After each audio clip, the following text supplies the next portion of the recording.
Hello students, हमने जो new batch 2026-27 की क्लासेस स्टार्ट की हुई है BA 5th semester English literature की। तो आज की वीडियो में हम पढ़ने वाले हैं BA 5th semester English literature paper number 1, जिसमें आपके पेपर का नाम है classical literature and history of English literature. उसके यूनिट नंबर 1 का तीसरा topic comedy and tragedy in classical drama. आज की वीडियो यूनिट नंबर 1 पर पार्ट 3 है। पार्ट 1 की वीडियो में हमने एपिक के बारे में पढ़ा है, पार्ट 2 की वीडियो में हमने बर्थ ऑफ ट्रेजेडी के बारे में पढ़ा है, और आज की वीडियो में हम पढ़ेंगे comedy and tragedy in classical drama. उसके बाद की वीडियो में हम द एथेनियन सिटी स्टेट पढ़ेंगे। उसके बाद लिटरेरी कल्चर्स इन ऑगस्टन रोम पढ़ेंगे।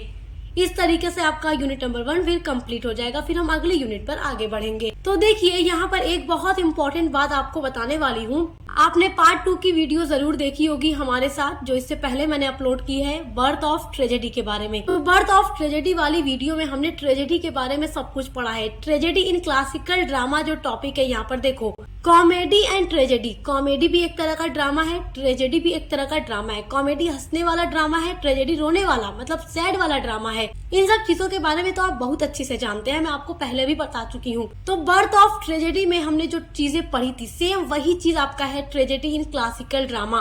तो tragedy in classical drama exam में पूछे या ट्रेजेडी के बारे में कोई भी टॉपिक पूछे, जो आपको इससे पहले वाली पार्ट 2 की वीडियो में मैंने ट्रेजेडी के बारे में पढ़ाया है, सेम वही आपको अपने आंसर में लिखना होगा, कुछ भी डिफरेंस नहीं है। तो इसलिए आज की वीडियो में हम केवल कॉमेडी इन क्लासिकल ड्रामा को पढ़ने वाले हैं। बर्थ ऑफ ट्रेजेडी में ही समझिए कि आपने पढ़ लिया ट्रेजेडी इन क्लासिकल ड्रामा। बिल्कुल भी टेंशन मत लीजिए, सेम वही चीज है, तब मैं आपको बता रही हूँ। तो चलिए देखते हैं कॉमेडी इन क्लासिकल ड्रामा। तो सबसे पहले जानते हैं इंट्रोडक्शन। कॉमेडी है क्या, यानी इंट्रोडक्शन कहिए या मीनिंग कहिए, तो कॉमेडी क्या होता है। कॉमेडी एक तरीके का ड्रामा है, ये आप जानते हैं। A comedy is a composition of amusing character. एक कॉमेडी जो एक कॉमेडी है इज ए कंपोजिशन। कंपोजिशन मतलब होता है रचना। हिंदी में बोलते हैं ना इस लेखक की रचना, तो इंग्लिश में है कि कंपोजिशन।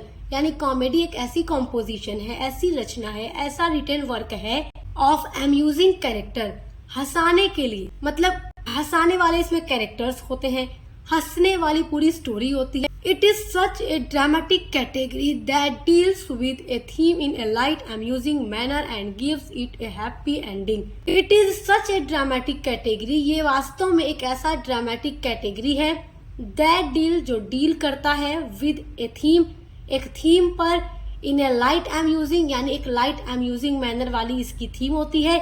मतलब कहने का ये है कि जो कॉमेडी होता है इसमें ऐसी स्टोरी होती है, ऐसा ड्रामा होता है जिसमें हर एक जो भी इवेंट होगा सब हंसने वाला होगा। जब भी आप देखेंगे तब आपको हंसी आएगी, मतलब कहीं कोई सैड इवेंट आएगा ही नहीं। इसकी लाइट अम्यूजिंग मैनर वाली थीम होती है, मतलब हंसी मजाक वाली थीम होती है, और इसमें एक हैप्पी एंडिंग होती है जिसको देखकर आपको बहुत मजा आ जाता है। जब भी आप कोई ऐसी मूवी देखते हैं जिसको देख के आप केवल हंसते हैं, तो वो क्या है, कॉमेडी वाली होती है, कॉमेडी मूवी जिसकी हैप्पी एंडिंग होती है। और जब आप कोई ऐसी मूवी देखते हैं कि लास्ट में हीरो हीरोइन ही मर जाते हैं, पूरी स्टोरी सैड हो जाती है, वो ट्रेजेडी हो जाता है।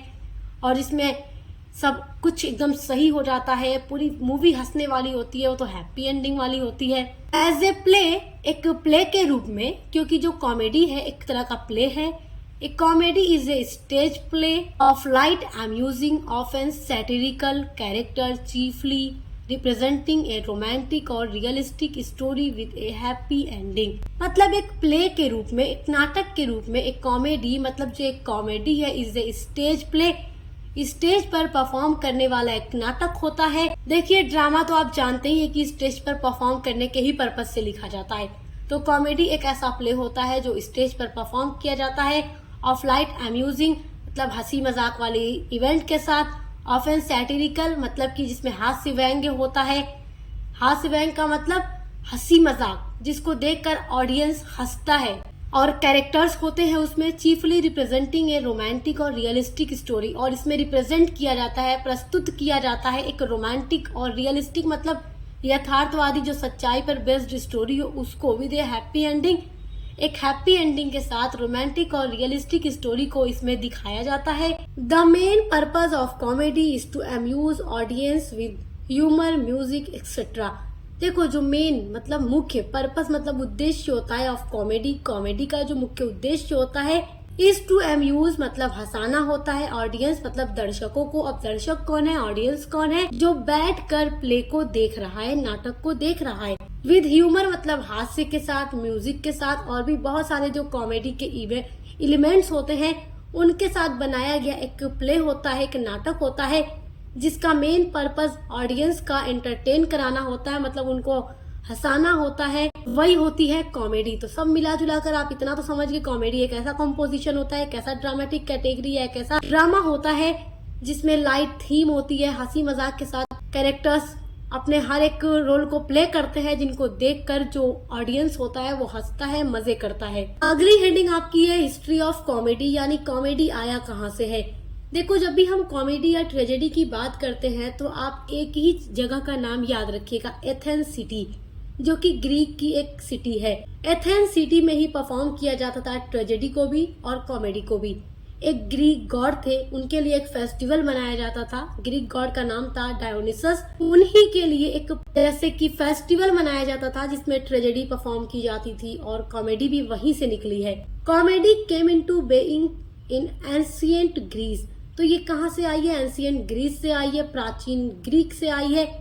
इट डेवलप्ड, ये विकसित हुई from simple local festival in honour of Dionysus the Greek god. तो एक बहुत ही सिंपल लोकल फेस्टिवल होता था, यानी कि एथेंस सिटी में एक फेस्टिवल मनाया जाता था। ऑनर मतलब सम्मान में, ऑफ डायोनिसस जो कि ग्रीक गॉड थे, उनके सम्मान में एक फेस्टिवल मनाया जाता था और उसी फेस्टिवल में कॉमेडी को स्टेज पर परफॉर्म किया गया था और वहीं से धीरे धीरे ये जो कॉमेडी थी लिटरेचर में आ जाती है। Comedy was first performed in Athens in 5th century. तो कॉमेडी को पहली बार परफॉर्म किया गया था। देखो, ये परफॉर्म लिखा हुआ है, FO के बाद R है, फिर MED है। तो पहली बार एथेंस सिटी में 5वीं सेंचुरी में ही कॉमेडी को परफॉर्म किया गया था और उस टाइम कॉमेडी वहाँ पर बहुत ज्यादा पॉपुलर थी और ट्रेजेडी भी उसी टाइम पर वहाँ पर बहुत ज्यादा पॉपुलर थी। तो चाहे ट्रेजेडी हो या फिर कॉमेडी हो, दोनों एथेंस सिटी से ही डेवलप हुआ है। और उस टाइम जो ग्रीक में बहुत ही फेमस कॉमेडी राइटर थे, उनका नाम था एरिस्टोफेंस, जिनकी फेमस कॉमेडी है वास्पस और दूसरी है द क्लाउड्स। तो एरिस्टोफेंस की ये 2 कॉमेडी का नाम याद रखिएगा, ये ग्रीक कॉमेडी है और एरिस्टोफेंस ग्रीक कॉमेडी राइटर थे। अगली हेडिंग है कॉमेडी इन क्लासिकल लिटरेचर, यानी क्लासिकल लिटरेचर में कॉमेडी। अब देखिए, जो कॉमेडी थी ये तो आप जान गए कि कहाँ से आई है, उसकी हिस्ट्री क्या है कि एथेंस में एक लोकल फेस्टिवल होता था, डायोनिसस गॉड के ऑनर में, उनके सम्मान में, वहीं पर परफॉर्म की गई थी पहली बार कॉमेडी और वहीं से ये लिटरेचर में भी आ जाती है। तो कॉमेडी यानी अब जो कॉमेडी है उसको क्लासिकल लिटरेचर में देखते हैं। लेटर मतलब होता है बाद में। The comedy was adopted by the Romans. तो अब जो ग्रीक कॉमेडीज थी, जो ग्रीक कॉमेडी आई थी, बाद में उस कॉमेडी को अडॉप्ट कर लिया गया था बाय रोमन्स। तो ये रोमन में भी बहुत ज्यादा पॉपुलर हो गई थी। उसके बाद ग्रीक के बाद they added satire to it. They मतलब वे लोग, जो रोमन थे जिन्होंने कॉमेडी लिखनी शुरू की, उन्होंने उसमें और भी चीजें इंक्लूड की, जैसे कि सटायर जो हास्य व्यंग्य होता है, यानी और ज्यादा हंसी मजाक वाले एलिमेंट्स को उन्होंने अपनी कॉमेडी में इंक्लूड कर दिया, शामिल कर दिया, जिसको देखकर या पढ़कर ऑडियंस को बहुत ही ज्यादा मजा आए और वो लोग हंसने लगे। Comedy appeared in England during the Renaissance. और जो कॉमेडी थी रोमन के बाद रेनेसा के टाइम पर जब पुनर्जागरण हो रहा था यूरोप में, उस टाइम ये कॉमेडी इंग्लैंड में भी देखने को मिलती है। तो इसी तरीके से धीरे धीरे ग्रीक से निकलकर ये कॉमेडी हर जगह फैलती चली जा रही थी। और जब हम इंग्लैंड की बात करते हैं तो इंग्लैंड के तो आप बहुत सारे राइटर्स को जानते हैं जो कि बहुत ही बड़े बड़े राइटर्स थे, जिन्होंने बहुत सारे प्लेज लिखे, पोएट्री लिखी, एसेज वगैरह लिखे। तो रेनेसा के टाइम पर पुनर्जागरण जब यूरोप में हुआ, उस टाइम इंग्लैंड में कॉमेडी लिखी हुई दिखाई देने लगी। उस टाइम के राइटर्स ने कॉमेडी लिखना शुरू कर दिया और पहली जो फर्स्ट इंग्लिश कॉमेडी थी उसका नाम है राल्फ रॉयस्टर डॉयस्टर, जो 1566 में सामने आई थी, लिखी गई थी।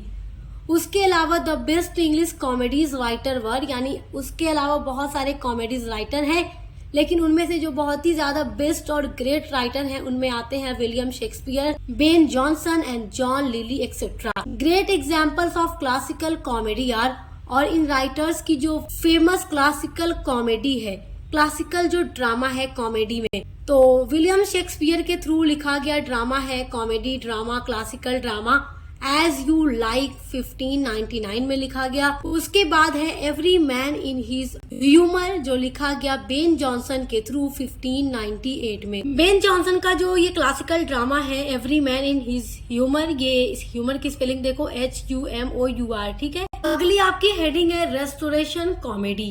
तो रेस्टोरेशन कॉमेडी क्या है, देखो आफ्टर 1660 1660 के बाद England saw the emergence of a new comedy called restoration comedy. तो 1660 के बाद इंग्लैंड में एक न्यू कॉमेडी देखने को मिलती है, न्यू कॉमेडी का इमरजेंस होता है, उद्भव होता है। उस कॉमेडी को कहा गया restoration comedy. It was produced under the influence of the French comedy. It was produced, और ये प्रोड्यूस की गई थी अंडर द इन्फ्लुएंस, इन्फ्लुएंस मतलब प्रभावित होकर, ऑफ द फ्रेंच कॉमेडी। तो फ्रेंच जो कॉमेडी लिखी जा रही थी फ्रेंच राइटर्स के थ्रू, उससे इन्फ्लुएंस होकर इंग्लैंड के राइटर्स ने भी कॉमेडी लिखनी शुरू की 1660 के बाद, जिसको रेस्टोरेशन कॉमेडी कहा गया। It held to ridicule social manners and so it is also called the comedy of manners. देखिए रिडिकल मतलब उपहास होता है, सोशल मतलब सामाजिक, मैनर्स मतलब शिष्टाचार। तो ये जो रेस्टोरेशन कॉमेडी थी ये सामाजिक शिष्टाचार का उपहास करने वाली कॉमेडी थी, इसीलिए इसको कॉमेडी ऑफ मैनर्स भी कहा जाता है। और कॉमेडी ऑफ मैनर्स का एक बहुत ही अच्छा एग्जाम्पल है, its supreme example is the way of the world by William Congreve. तो विलियम कॉनग्रीव के थ्रू लिखी गई कॉमेडी है the way of the world, जो 1700 में लिखी गई थी। अब देखिए 18th एंड 19th सेंचुरी में लिखी गई कॉमेडी। तो देखिए शी स्टूप्स टू कंकर, जिसको लिखा है ओलिवर गोल्ड स्मिथ ने। तो ये भी एक कॉमेडी ऑफ मैनर्स है जो 1773 में लिखी गई थी। ये 18वीं शताब्दी में यानी 18th सेंचुरी में इसको ओलिवर गोल्ड स्मिथ ने लिखा था। और ये जो कॉमेडी है ये उच्च वर्ग के शिष्टाचार और दिखावे पर व्यंग्य करती है, यानी हंसी मजाक करती है।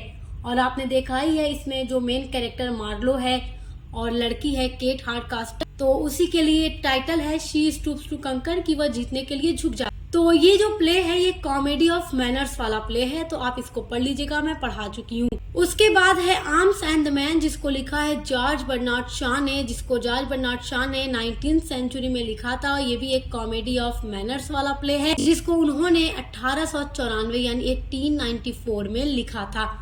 तो देखिए जब आप लोग बीए के 3rd सेमेस्टर में थे तब आपने शी स्टूप्स टू कंकर को भी पढ़ा, आर्म्स एंड द मैन को भी पढ़ा। ये दोनों ही प्ले मैं आपको पढ़ा चुकी हूँ। तो ये सब 18th एंड 19th सेंचुरी में लिखे गए कॉमेडी प्ले हैं। तो आई होप कि आप कॉमेडी इन क्लासिकल लिटरेचर या क्लासिकल ड्रामा बहुत अच्छे से समझ के होंगे। यही सारी चीजें आपको जाननी है कि कॉमेडी क्या है, अलग अलग एज में कैसे कॉमेडी लिखी गई। तो यही सब कुछ आपको अपने एग्जाम में जाकर लिखना होगा। ये नोट्स आप स्क्रीनशॉट कर सकते हैं, एग्जाम में ये नोट्स आपकी काफी ज्यादा हेल्प करेगा। इन्हीं को आप देखकर तैयार करके एग्जाम में जाइएगा, तो इसी तरीके से आप अपना आंसर लिखेंगे तो आपको नंबर बहुत अच्छा मिलेगा। तो अब मिलते हैं अगली वीडियो के साथ।